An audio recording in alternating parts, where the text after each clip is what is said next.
Pessoal, boa tarde. Eu tinha feito um vídeo com uma seleção de 12 filmes que eu considero que aprofundam, que elevam nossa vida espiritual, mas esse vídeo foi retirado, foi bloqueado aqui no YouTube, creio que porque subiu uma notificação, não entendo muito disso, mas eu acho que subiu uma notificação então para a produtora do filme, de modo que ela tinha opções ali a escolher e escolheu bloquear, porque para montar o vídeo eu usei cenas dos próprios filmes, e aí a cena era de propriedade da produtora, enfim. Mas, sendo isso algo importante, o foco do nosso canal não é cinema, são trechos de filosofia, literatura, romance e da vida dos santos, etc. Mas eu creio que o cinema é importante, apesar de não ser o foco principal, ser uma coisa periférica, usá-lo então como mais uma ferramenta na nossa autocriação, na formação da nossa personalidade e no aprofundamento da nossa alma. Tem elementos ali maravilhosos a serem aproveitados.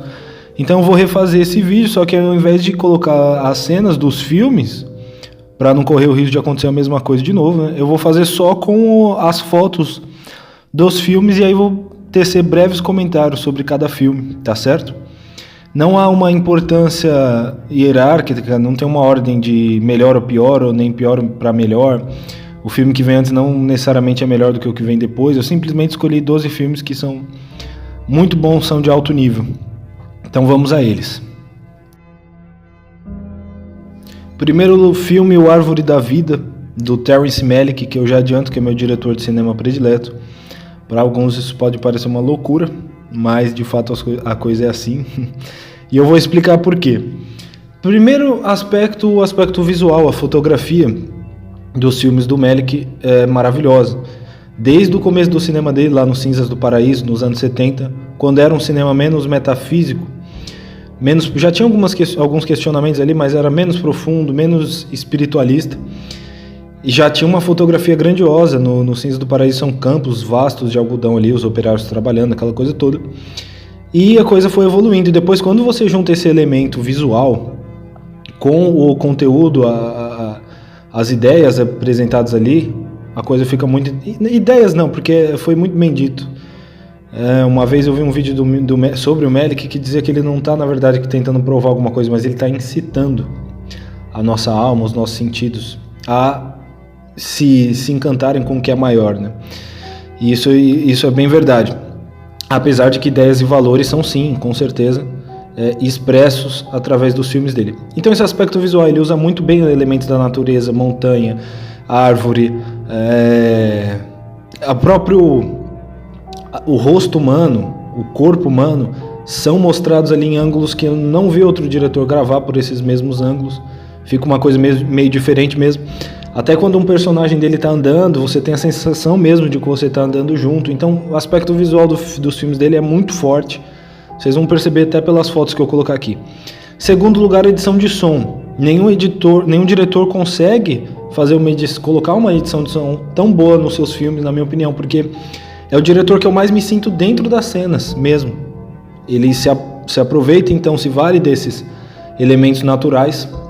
Também no som, barulho da relva, barulho da água, barulho do vento, barulho das árvores. Ele consegue colocar isso de um jeito muito estático mesmo, a gente tem um êxtase. E é curioso, tanto esse êxtase que, assim, nas 2 ou 3 primeiras vezes que eu tentei ver o Árvore da Vida, eu dormi. Mas não porque eu estava achando chato de forma alguma, mas é que aquilo realmente me deixava num estado de serenidade muito grande, então eu ia acalmando até que dormia.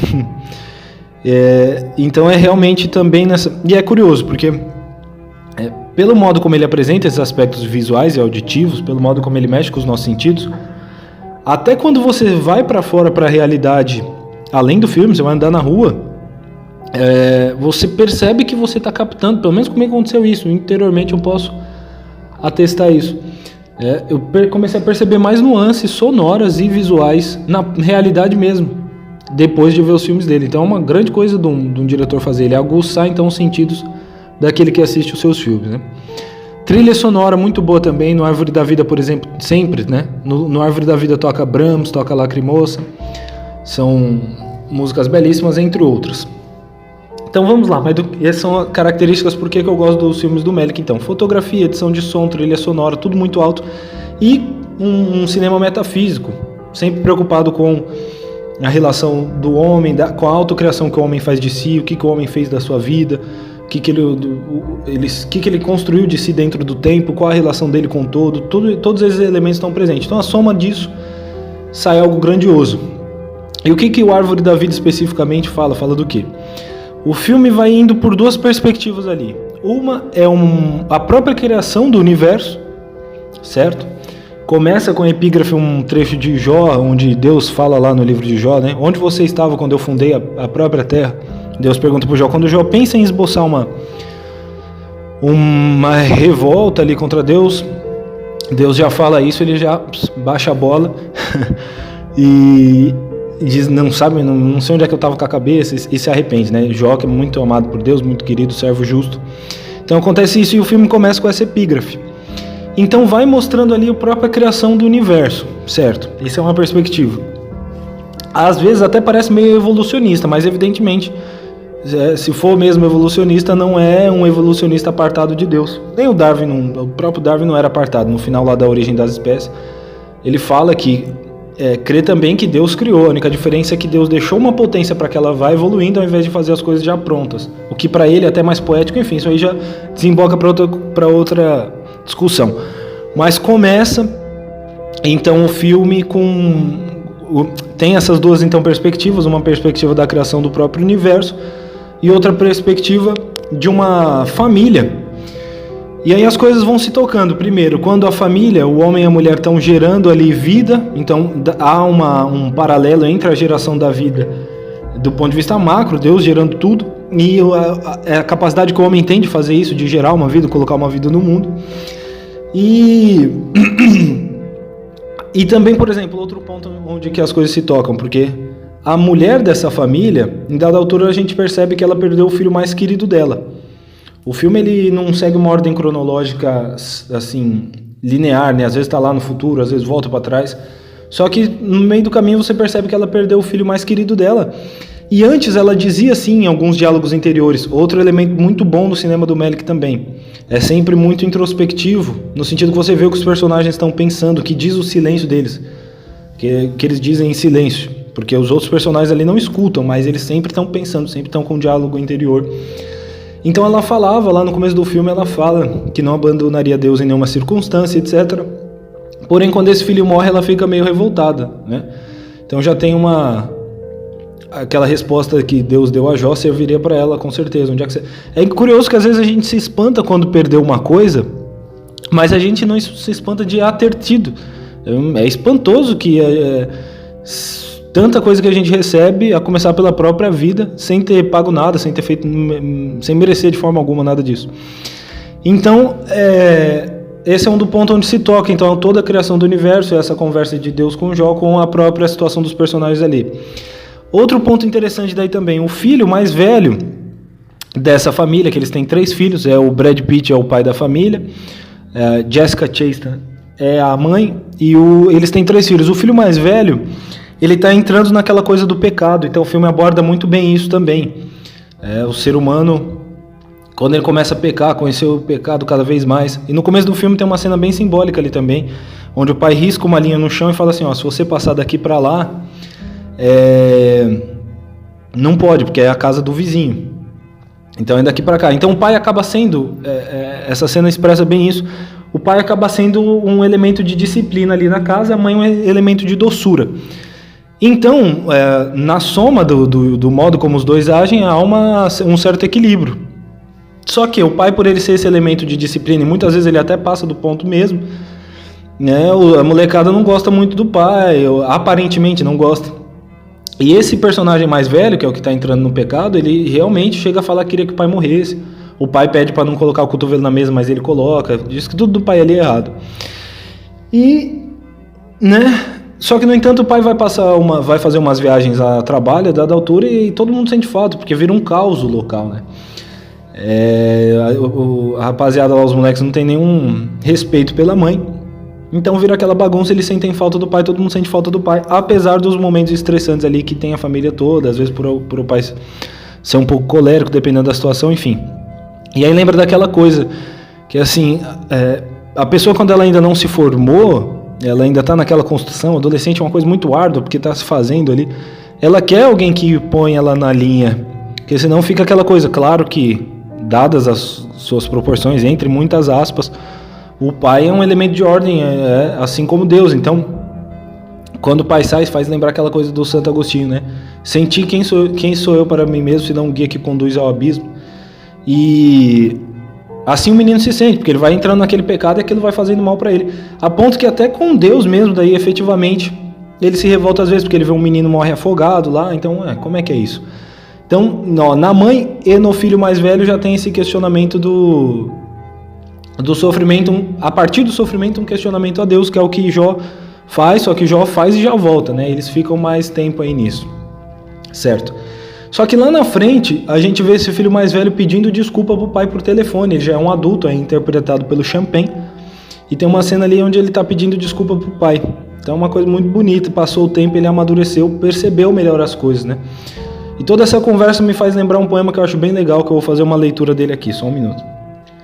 Então, o poema é do poeta Robert Hayden, chama Aqueles Domingos de Inverno. Eu não sei de quem que é essa tradução, achei na internet, se alguém souber, pode falar aí. Não está presente no filme isso, mas eu associo porque acho que expressa bem o que o personagem sente depois de adulto, embora o filme mostre isso rapidamente. Mesmo aos domingos, meu pai cedo estava de pé e vestia sua roupa sobre o frio azul escuro. Então, com as mãos fissuradas e doloridas pelo trabalho ao longo da semana fria, fazia arder as brasas. Jamais alguém lhe agradeceu por isso. Levantava-me e ouvia o crepitar do frio fendendo-se. Quando aquecidos estavam os aposentos, chamava-me. E lentamente eu me levantava e vestia, temendo as iras crônicas daquela casa. Falava-lhe com indiferença, a ele que havia afastado o frio, ilustrado também os meus melhores sapatos. O que sabia eu? O que sabia eu? Dos austeros e solitários ofícios do amor? Então é bem bonito, né? O personagem fica mais velho, depois vê toda a situação dele com o pai, desde outros olhos, depois que amadureceu. Então isso também acontece com o personagem depois que ele amadurece. E aí tem aquelas coisas, né? O filme, em dada altura, apresenta dois caminhos. Diz que tem um caminho da natureza e o caminho da graça. O caminho da natureza é um caminho vaidoso, que é a autossatisfação, que é usar os outros, ver os outros como veículos para um certo prazer, que é desfrutar. O caminho da natureza, ele é grato. Ele é servil, ele serve os outros, ele quer que os outros sejam felizes, se preocupa mais com os outros do que consigo. E é uma ascensão de gratidão por tudo que recebeu. E diz que os homens podem seguir esses dois caminhos. E esse filho mais velho, ele parece mais inclinado a seguir a natureza. Só que ele vai passando por uma transformação. O irmão dele que morre, que era o favorito da mãe, parece ser uma pessoa naturalmente melhor, mais bondosa, né? E para ele conquistar essa bondade vai ser uma coisa difícil. No entanto, ele é bom. Só que as coisas estão mais misturadas ali, o claro e escuro. E ele velho tem umas cenas muito boas, assim, o que eu fiz da minha vida. Eu não lembro da criança que eu era, e tem conversas introspectivas dele, assim, com Deus, né? Falando assim, quando foi que eu descobri que eu te amava? Você falou comigo muito antes de eu suspeitar que eu amava você, através das árvores. Aí mostra o barulho da árvore, né? Uma coisa maravilhosa. Então estão todos esses elementos, o destino do próprio cosmos, a criação do próprio cosmos com o homem, a relação do homem então com o todo, com toda a criação, o homem perante Deus, a entrada do homem no pecado, como o homem lida e às vezes se revolta com Deus diante do sofrimento. Ele não tem capacidade de julgar a justiça divina, mas às vezes o faz. Então todos esses elementos estão muito bons nesse maravilhoso filme que é a Árvore da Vida. Tem muito mais do que o que eu estou falando aqui, tem muitas cenas simbólicas, tem cena que eu já vi filme umas 4 vezes, eu não entendi até hoje. Tem uma cena que é um sujeito grandão num teto meio, num espaço meio fechado, eu não sei o que ele quer dizer com aquilo até hoje. Mas enfim, tem todos esses elementos aí muito bons, e vários elementos simbólicos também, então é um filme que vale muito a pena. Vamos pro próximo. Pois muito bem, o segundo filme é o Ostrov, do diretor Pavel Lungin. Não vi ainda outro filme desse diretor, parece que tem um filme de um maestro muito legal, mas não assisti. Esse comentário vai ser mais breve do Ostrov, mas o que é bacana? Aparece ali um santo meio inusual, que é um camarada que ele não é meio formal, com certas regras assim de um mosteiro ortodoxo, onde ele vive lá numa ilha. Ostrov parece que é ilha, que significa a palavra. E ele não é muito formal com as regras desse mosteiro, ele é um cara bastante espontâneo, então isso às vezes acaba incomodando outras pessoas. E parece que é até meio relapso com a higiene pessoal dele, então é um sujeito meio esquisito, mas no entanto ele é um santo. A gente percebe, ele faz exorcismo ali, faz milagre pela mão dele, acontecem milagres ali, ele às vezes prevê as coisas antes dos outros, tem todos esses elementos. É legal também essa coisa do demônio, porque é uma coisa que a gente está deixando de lado e existe, né? Ia dizer lá, o C.S. Lewis tem um trecho que ele... Os demônios gostam muito do materialista ou do bruxo, né? Com os demônios tem 2 erros que a gente pode cometer. Ou sentir um fascínio exagerado por eles, que algumas pessoas vão por esse caminho, ou pensar que eles não existem. E os demônios ficam felizes com 2. Eles saúdam um materialista e um bruxo com a mesma felicidade. Então é o que pode acontecer com a gente, e o que está acontecendo é que a gente está todo mundo ficando muito materialista, esquecendo dessa realidade espiritual que existe.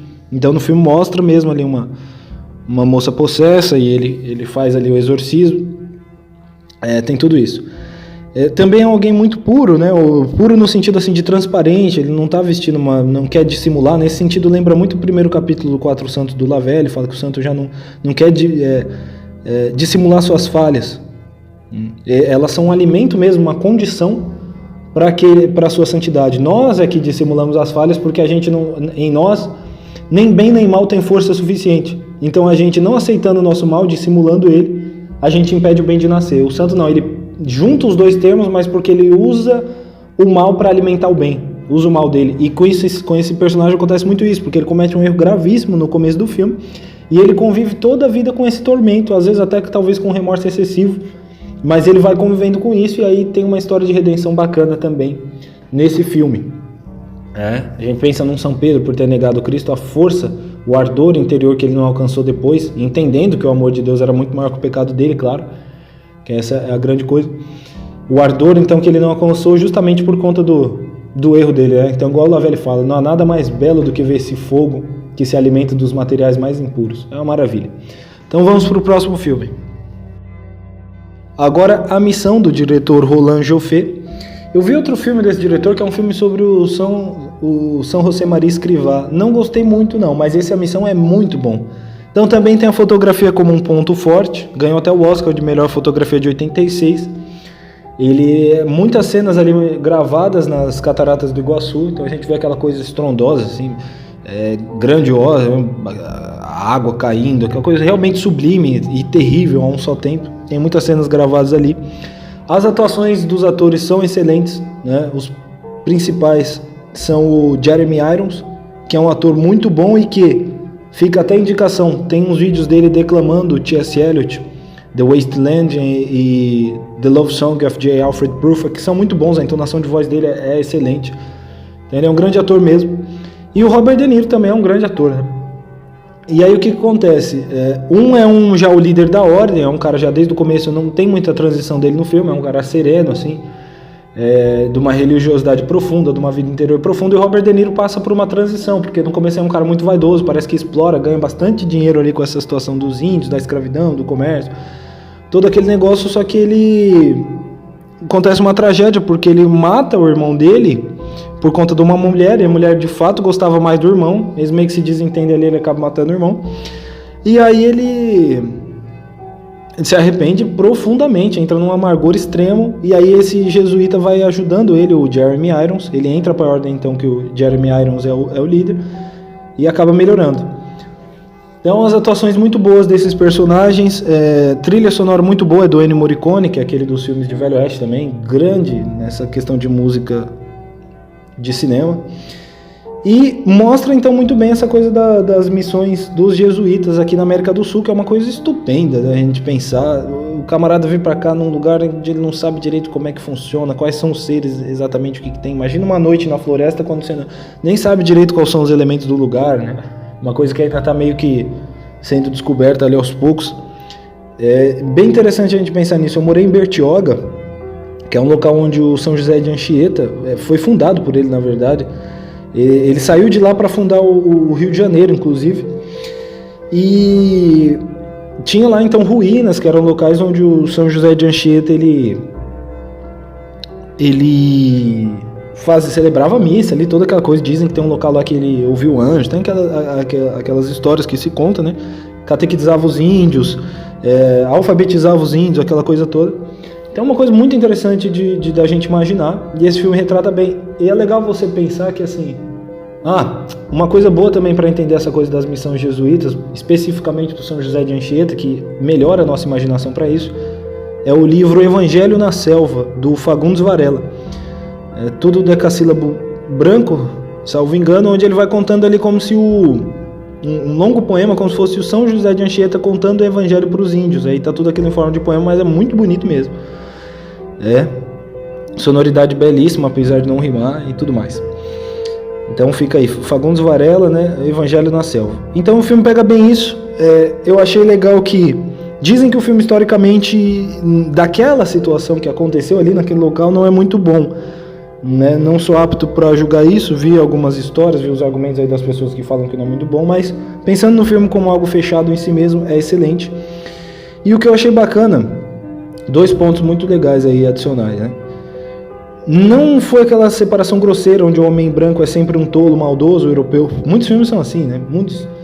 E o índio é sempre o sábio, aí geralmente às vezes tem um cara branco ali do europeu que vai no meio do índio, acaba entendendo o índio e preferindo o índio, sabedoria, fazendo parte daquela, né? Trocando ali de grupo, vamos dizer. Muitos filmes desses que tem a mistura do homem branco, do homem europeu com o índio, é desse modo. Esse filme não, tem gente ruim e boa dos dois lados. E principalmente, o que eu achei mais legal é que foi o primeiro filme, foi o único filme, na verdade, primeiro não, o único que eu vi até hoje, que mostra o índio efetivamente encantado com o cristianismo. Porque o Cristo é uma coisa estupenda, você imagina um cara que nunca ouviu falar disso, não sabe nada disso, de repente ter essa informação. A gente já cresceu com uma igreja católica aqui na esquina, outra evangélica ali pra frente. Então a gente já ouve, isso já é uma coisa como agora. Você imagina um cara que nunca ouviu falar de nada disso, de repente chega, aqui é o Cristo, a Bíblia, vamos ensinar pra você. É uma coisa estupenda. E o índio, esse filme mostra o índio realmente não só encantado, como apto e capaz e desejoso de fazer grandes sacrifícios pelo cristianismo. Pela fé dele, enfim, isso tudo está muito bem mostrado. Então vamos para o próximo filme. Esses 2 filmes eu vou apresentá-los juntos até porque tem elementos bastante parecidos, de modo que muito do que é dito de um poderia ser dito sobre o outro, que é o Diário de um Pároco de Aldeia, do Robert Bresson, diretor muito bom, fez também Os Anjos do Pecado, aquele testemunho que o burrinho vê todas as desgraças lá, e o Sob o Sol de Satã, do Maurice Pialat. Esse eu nunca vi outro filme dele, mas nesse filme do Sob o Sol de Satã ele arrebentou. Então, a primeira semelhança dos dois, são ambos inspirados em livros do Georges Bernanos, que, pelo que eu vi do Bernanos até agora, é um cara que tem reflexões muito profundas, principalmente dessa questão da vida espiritual e inusuais, originais mesmo, só que não é aquela originalidade besta, né? É original e certo e correto e tem relação com a verdade. Vocês podem ver, a gente tem alguns vídeos aí do Bernanos no canal e tem essas discussões nesses filmes, né? E os dois são padres também. O protagonista de ambos os filmes é padre. No Sob o Sol de Satã tem aquele ator Gerard Depardieu, que interpretou Danton também, ator muito bom. E são 2 filmes também, outra semelhança. Eles apresentam então 2 personagens santos, eles estão radicalmente, efetivamente preocupados com o próximo, em servir, com todos os pecados que o cercam ali, estão preocupados também com o drama das suas consciências, da realização de suas vocações, né? E o contato, a relação dessa construção de si com o que acontece fora, com a paróquia deles, enfim. E parece que os dois eles são mais melancólicos, é como se fosse uma relação com Deus mais através da dor, do sofrimento mesmo.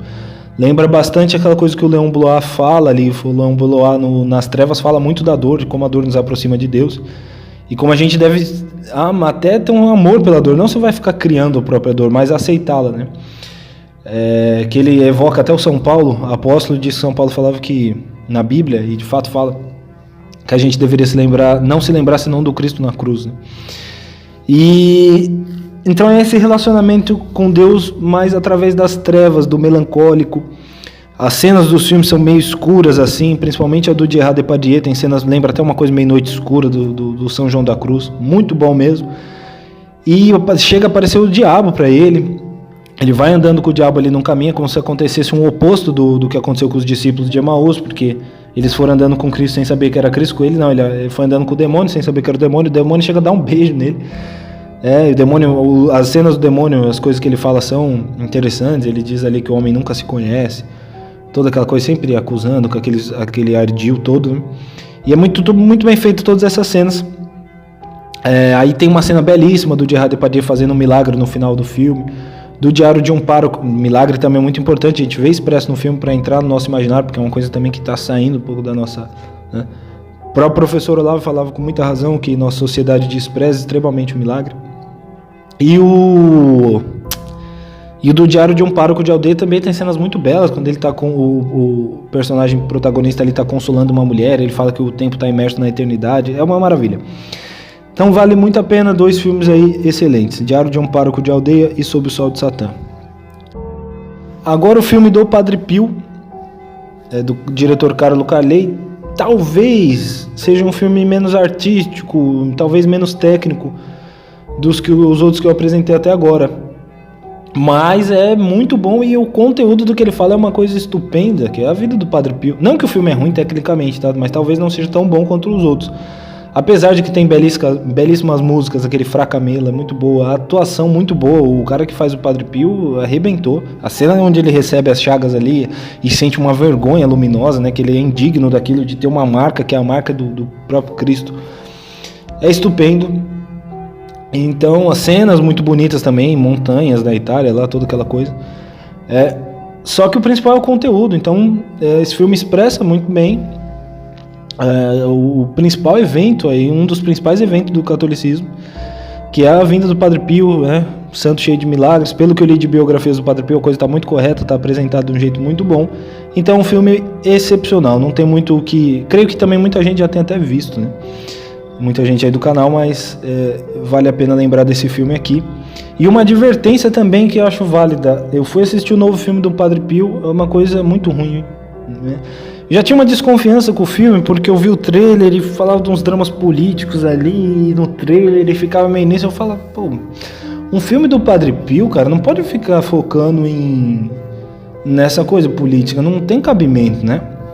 Se quisesse até explorar esse elemento, maravilha, mas o foco é isso, e pelo trailer parecia que o foco era isso mesmo. E vendo o filme é pior do que o que eu imaginava, na verdade. Mas eu falei, vou assistir, quem sabe, né? Teve toda aquela conversa que o ator tinha se convertido e não sei o quê. Mas foi assistir o filme é pior, assim, nem vi inteiro, acho que eu vi mais ou menos uns 50 minutos. O pessoal quer ver o Marx como meio que um continuador de Cristo, então quando o Marx fala, quando Cristo falou que era muito difícil para o rico entrar no reino do céu, ele diz que o Marx está falando mais ou menos a mesma coisa ao seu modo. E aí umas cenas do Padre Pio com uma pintura do Karl Marx atrás, aquela coisa caricata que assim, sempre os caras socialistas são meio bonzinhos e perseguidos, os outros são sempre ruins. E estão toda hora que outros personagens que são os contra os socialistas, eles estão com a arma na mão e falando de arma e aquela coisa assim. Ficou grosseiro mesmo.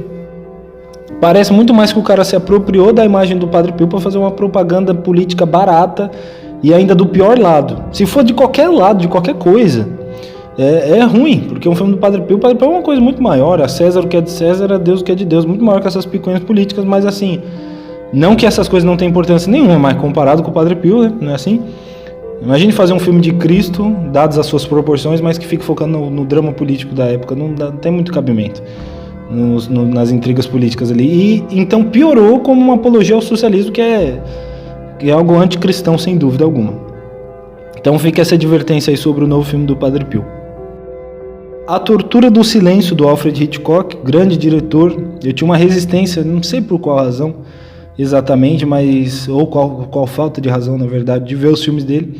Mas comecei a ver o Psicose, Janela Indiscreta, aquele que a moça morre, que eu não lembro o nome, que é gravado em São Francisco. E filmes muito bonitos, assim, muito bons, e que conseguem ter essa coisa de ser um entretenimento, que prendem a atenção. E aí tem o que pra mim é uma cereja do bolo, que é a Tortura do Silêncio, por conta do protagonista, que é interpretado pelo Montgomery Clift, que é um padre. E esse padre ele teve um relacionamento com uma moça lá atrás, antes de ser padre, e beleza. E depois um cara morre e acha um jeito de culpar ele. E o que acontece? O cara que foi o verdadeiro assassino, ele fala no começo do filme, logo no princípio ali, ele confessa, na verdade, né, o padre ouve a confissão dele, que na verdade foi ele que matou. E não só depois ele não admite o crime, como ainda ajuda a empurrar o crime para o padre, sabendo que ele confessou para o padre. E aí a tortura do silêncio ao padre fica diante de um dilema, porque o cara se confessou para ele não pode expor o que uma pessoa falou na confissão. Maravilhosa a ideia, né? Mas ao mesmo só tempo, o cara cometeu um crime, então ele deveria ser punido, e ainda ele tá jogando o crime para cima do padre. E o padre prefere colocar o respeito à atividade sacerdotal dele do que acima de tudo mais. Então ele realmente não fala. Isso é um personagem de uma grandeza estupenda, de uma intimidade, de uma interioridade muito grande, né? As pessoas te acusando, achando que você é um assassino. Todo mundo contra você, você à beira de ir pra cadeia ali, e você ainda e aí acaba forjando umas evidências contra ele e você ainda ficar em silêncio. Então é estupendo mesmo esse elemento. Gostei muito desse personagem. Me lembra bastante uma coisa que é dito no Sertiange, a vida intelectual, né? Que o valor de uma alma se mede pelo que ela não diz. É uma frase que em certos ângulos, em certas situações, ela pode ser aplicada mesmo. Então, belíssimo filme, A Tortura do Silêncio, do Alfred Hitchcock. Além da Linha Vermelha, do Terence Malick, de novo, que é o que eu tinha dito lá atrás, que era o meu diretor predileto. Mesma coisa, assim, aqueles elementos sonoros e visuais, só que dentro de uma guerra. Então tem as partes do tiro, da dor, o modo como a dor, os personagens se estrupiando inteiro ali no meio da guerra, a Guerra do Golfo. E o personagem principal, ele tem uma espiritualidade mais profunda, então ele vê as coisas com outros olhos, a hierarquia dele é como se fosse um cidadão da politeia transcendente no meio da guerra. Então toda a visão dele, o que importa pra ele, o que deixa de importar, porque tem muitos caras ali que o cara tem gente morrendo, levando gente pra morte porque quer passar de coronel a não sei mais o que dentro do exército. Então essa coisa mesquinha. E até o próprio, né, dentro dessa coisa de introspecção que o Malick faz, até esses personagens uma hora ou outra eles percebem, né? Tudo que eu fiz, tudo que eu sacrifiquei, tudo que foi sacrificado para que eu subisse na minha carreira. Que é uma coisa baixa, e o personagem protagonista não está preocupado com isso. E é aquele ator Odin, que é o mesmo que interpretou o Cristo na Paixão de Cristo. Então é um grande ator mesmo, e nesse filme ele manda muito bem, é anterior ao Paixão de Cristo. Ele vai muito bem mesmo. E aí tem umas cenas na água, o filme mescla bem umas cenas de serenidade, de alegria, de graciosidade, com cenas de dor. Só que a própria dor é usada para um elemento para você chegar à graça também. Tem um momento lá que o filme fala: 2 homens vêem um pássaro ferido e cada um deles tem uma visão diferente. Um vê a glória, o esplendor de Deus através dessa dor mesmo, o outro vê o nada, vê o vazio. Lembra bastante... Duas coisas que lembram o Lavelli nesse filme, porque o Lavelli lutou na Primeira Guerra, né? Ele tem até um livro disso, que são os Cadernos de Guerra, onde ele relata, e ele fala que a vida do soldado é um teatro. Isso está muito expresso nesse filme. E em segundo lugar, essa questão do mundo, né? Que o Lavelli diz ali no Quatro Santos que não é de se surpreender que o mundo está cheio de escuridão para uns e cheio de luz para outros. E a diferença de por que está escuro para uns e outro está luminoso é mais uma diferença de boa vontade, de pureza, de coração e de amor do que uma diferença na inteligência. Então os dois têm inteligência para poder perceber o que são as coisas, mas um tem uma boa vontade, quando o outro não. Filme de São Pedro, eu acho que de todos os filmes aqui é o menos artístico, talvez, mas no entanto foi feito com o Omar Sharif, que é um estupendo ator, né? Tem lá do Doutor Zhivago, tá no Lawrence da Arábia. E a grande cereja do bolo, para esse filme ser um filme de santo se sobressair, eu creio que seja a atuação dele mesmo, faz toda a diferença. Então ele, a dor dele quando foi negado, a ele de ponta cabeça, e o filme explora bem também a parte da ida de Pedro para Roma, que é uma coisa que muitas vezes sai da nossa cabeça, né? O filme mostra tudo isso, mostra bastante dessa etapa da vida de São Pedro. Então, um filme muito alto, muito belo, muito bom. Diálogo das Carmelitas, outro filme baseado numa história real, e é também baseado numa obra do Bernanos sobre essa história real. Importantíssimo porque, para contar um evento aí da nossa história, porque eu, pelo menos, quando eu ouvia falar de Revolução Francesa na escola, era só aquela maravilha, o iluminismo, a razão entrando. Sair do obscurantismo de uma razão e toda a Revolução Francesa, liberdade. Quando a gente vai ver, na verdade, tiveram esses eventos aí terríveis e catastróficos, sobretudo no período do terror. E esse filme conta então a história das irmãs de Compiègne, né?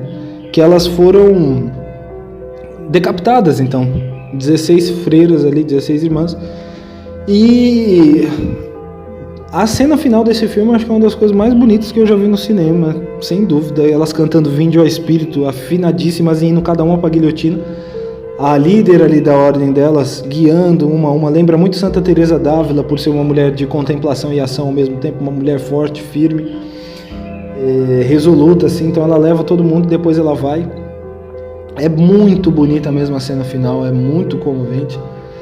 E aquela coisa da força e a doçura junto, que às vezes elas são muito doces e às vezes o doce é justamente o mais forte, porque quantos de nós teriam a capacidade de ir com aquela serenidade para ser decapitado, saber que nossa cabeça vai cair logo ali na frente. Então o ser humano é capaz disso também, o ser humano é capaz de muita miséria, a gente precisa de exemplos de grandeza, esse é um exemplo real de grandeza. Assim como o Viktor Frankl fala lá no Em Busca de Sentido, né? O que é então um homem? É o ser que inventou a câmara de gás, mas é também o ser que entrou na câmara de gás, ereto, com oração nos lábios. Coisa muito bonita. Então esse filme, essa grandeza está bem expressa e é importante porque mostra uma verdade histórica aí que às vezes não é muito interessante para muita gente propagá-la. Aí outro detalhe bacana também, os diretores Felipe Agostini, eu não vi outro dele, mas o Raymond Leopold, eu também não vi outro filme dele, mas ele é padre mesmo, então um padre participou aí da própria produção do filme. Aí o filme Teresa, de 86, de Alain Cavalier, esse é um filme artisticamente, tecnicamente muito bom, além de contar a vida do santo, da Santa Teresinha, né? Muito legal porque o filme parece bastante um teatro, assim, muitas cenas, pouco importa o fundo, mas importa a cama, a mesa, o lugar onde as personagens estão, então é como se o resto foca então mais na atuação delas mesmo e dá uma sensação de intimidade, de interioridade, muito interessante o efeito que isso tem para quem assiste o filme. E a gente vai vendo ali, tem o grande mérito de mostrar muito bem a doçura da Santa Teresinha, essa coisa da pequena via. A Clara até postou aí recentemente um vídeo legal disso, que é achar o infinito nas pequenas coisas, aquele serviço discreto que ninguém percebe, mas que você está melhorando um pouco a situação de todo mundo ali ao seu redor, e chegar a Deus através dessas coisas pequeninas, que é uma das grandes coisas que a Santa Teresinha ensinou. E aquela coisa de que o santo, ele não muda a personalidade dele, ele a converte, né? Ele usa isso para algo maior, ele põe isso ao serviço de Deus. Que a Santa Teresinha era bastante caprichosa, e esse filme mostra, o pessoal fala para ela não falar com o Papa, ela vai lá falar, ela quer entrar pro Carmelo de todo jeito. E cena lindíssima, que ela fala que sempre quis casar e vai se casar com Cristo, então ela com um véu muito bonita. A atriz lembra bastante Santa Teresinha, pelo que a gente vê de foto da Santa Teresinha, muito semelhante mesmo. Então mostra essa doçura, essa graciosidade estupenda da Santa Teresinha, está muito bem expressa. E num filme que é muito bem feito, tem cenas em que o pessoal vai também declamando versos ali do São João da Cruz, então versos profundíssimos, esplêndido filme. Por fim, o filme Hidden Life, ou Uma Vida Oculta, foi traduzido em português, também do Terrence Malick. Esse filme, cara, se alguém me pressionasse, é sempre difícil falar essas coisas, mas fala assim, escolhe o seu filme favorito de todos os tempos, todos os filmes que você já viu, eu escolheria o Hidden Life. Eu acho um filme realmente maravilhoso, incrível, impecável. Ele é baseado na vida de um beato, também numa história real, que é Franz Jagerstatter, não sei se é assim que pronuncia o nome dele. Mas o que acontece com esse sujeito? Primeiro ele mora nas montanhas, então as cenas das montanhas, a coisa da fotografia sempre presente no Malick, como eu disse. Montanhas, plantações, ele vive de agricultura, ele é a esposa dele, tem uma família bonita, umas criancinhas ali. E as cenas da água caindo, da folhagem, tudo isso estupendo, do vento. Inclusive o Malick está fazendo um filme agora sobre Cristo, que é The Way of the Wind. Tá para sair um tempão aí, ainda não saiu, mas eu nunca esperei tanto filme, porque se ele já alcança essas alturas nos filmes, imagine contando a história do próprio Cristo, vai ser qualquer coisa de extraordinária mesmo. Mas enfim, então o cara tem uma vida muito tranquila no começo, só que aí o nazismo começa a crescer. E o pessoal da comunidade dele ali, nas montanhas, vai tendo aquela aceitação bovina pelo nazismo, não, é isso. E ele já vai tendo certas resistências, ele percebe que alguma coisa ali está errado, aí vão lá uns soldados escolher uma ajuda na campanha do exército, ele já não quer muito ajudar, falando não tenho nada, o pessoal já vai ficando meio assim, aí o cara que parece que é o prefeito lá da comunidade, vai meio que se estranhando com ele, eles vão tendo uma discussão, tudo isso, aí sei que ele acaba indo pra guerra, mas aí não quer, deserta do exército. E aí vem as consequências, porque o pessoal não é como que ele não aceita servir o Hitler. Então ele vai preso. E nisso a mulher dele começa a sofrer muito lá na comunidade, porque a narrativa que o pessoal solta lá é que assim, ele é muito covarde para poder lutar na guerra, por isso que ele está se esquivando. E aí o pessoal começa a mulher dele ainda sozinha lá no meio de todo mundo, os homens começam a querer humilhá-la, as mulheres começam a humilhá-la. Então o filme pega muito bem essa coisa que do justo. É uma coisa que o Dostoiévski tem muito na literatura também, que eu gosto.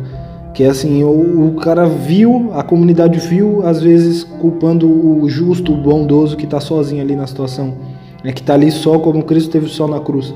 Isso acontece nesse filme com a mulher dele na comunidade e com ele mesmo. E por que é uma vida oculta?